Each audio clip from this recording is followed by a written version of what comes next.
Calculus Unit 2, Lesson 5, the chain rule.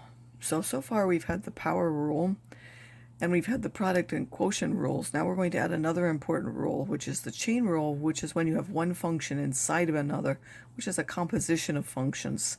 So both of them have to be differentiable functions. The first one of x and then the other one of u, but u being a function of x. So this whole composition has to be a differentiable function of x. And then you're going to take the derivative of the outside function, which is this one, keeping in the function of g, and then you're going to multiply by the derivative of g itself. So first you're going to take the derivative of the outside function, keeping the other function inside of it, and then you're going to multiply by the derivative of the inner function.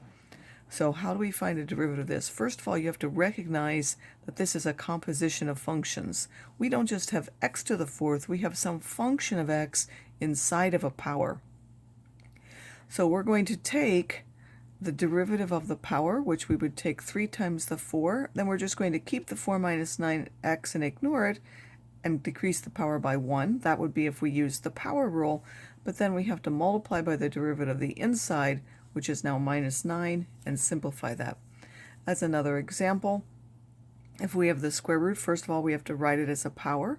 And again, we have 5 minus t inside of the power of 1/2. So we're going to take 1/2 of 5 minus t, decrease that power, and then because that is a function of t, we have to multiply by the derivative of this with respect to t, and we get minus 1, and then simplify. So the general power rule, if we generalize that, if this is a function of x instead of just x, then we have to first take n u to the x and minus 1, keeping the function in there, and then multiply by that derivative. We're going to have to use this chain rule with other things, whether they're quotients or products and more complicated functions, and you can continue to do this. You might have a function inside of a function inside of a function, and then you take the derivative again, the outer one, and then keep the inner ones, and then you keep moving inwards, so then you would take the derivative of the next one and keep the one that's inside of that, and finally so on. So you work from out to in as you take derivatives. So here are other more complicated examples that use the product and chain rules or the quotient and chain rules. So in fact, sometimes there's more than one way to do it.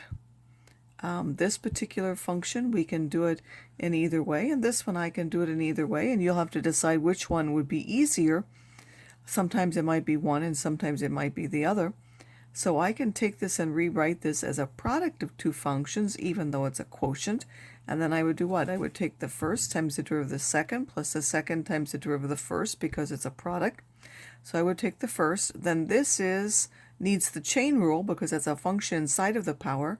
So I take minus 1/2. I keep the function, decrease that by 1, and then I have to multiply by the inside of that.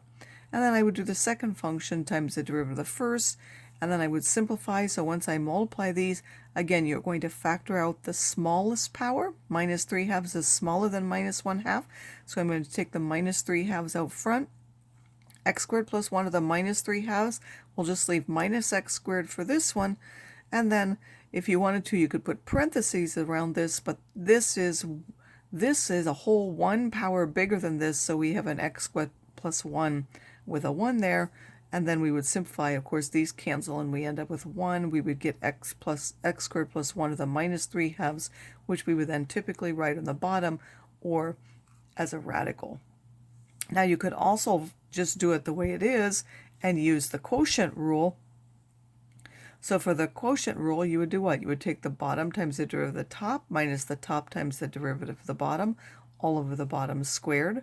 So this is the bottom function times the derivative of the top minus the top times the derivative of the bottom. Now you would have to use the chain rule, so that's the square root of x squared plus 1, or x squared plus 1 to the 1/2. So you get what? 1/2 times x squared plus 1, and decrease the power by 1 is minus 1/2, times the derivative of that is 2x. And then you would simplify. Again, you would take out the smallest power now. This is x squared plus 1 to the positive 1/2. This is the minus 1/2. You take out the minus 1/2. The first one, a minus 1/2 and a power of 1, is what gives you a half. And then this one you're left with, in this case, if you multiply all those together, you would get minus x squared, and it simplifies to the same thing. In this other one, again, you also have your choice. You can treat that as a power right away and simply take 2, decrease the power by 1, and then multiply by the derivative of this. Well, this is a quotient, so I would do the bottom times the derivative of the top, which is just 1, minus the top times the derivative of the bottom, which is 2x, all over the bottom squared, and then simplify that. Or I could split it up into 2 and then use the quotient rule again. So I would do the bottom times the derivative of the top. Again, that would need the chain rule because there's a function inside of the power. So I would get 2 times the quantity of x plus 5. Then I would do the top times the derivative of the bottom. Again, that's a power with the chain rule. So 2 times x squared plus 2, decrease the power by 1, and then multiply by the inside, which is 2x, and then all over the bottom squared. And then the rest of that is simplification. I've simplified them to be in the same form. If I find the derivative of this, you would see that this is a square root inside of a square root, which is inside of a square root. So again, first of all, you would write it as a power so that you can use the power rule. But then you're going to take derivatives working inwards. So again, you take 1/2. You keep this function and decrease the power by 1. Then you're going to take the derivative of the inside function. So of course this is a constant, that becomes nothing, but the derivative of this is 1/2. I now will keep that to the minus 1/2. And then this is inside of that function, so I have to take the derivative of that, which will be 1/2 x to the minus 1/2. And then I could simplify in different ways. So other examples of that. If you have f of theta is tangent squared of 5 theta, this is the function 5 theta inside of a tangent squared. So you would first take twice the tangent of 5 theta, decrease the power of 1. That's because it's a power. But then I have to take the derivative of the tangent. Well, the derivative of the tangent is the secant squared. But now inside the secant squared, we still have that function 5 theta, so we still need to multiply by 5.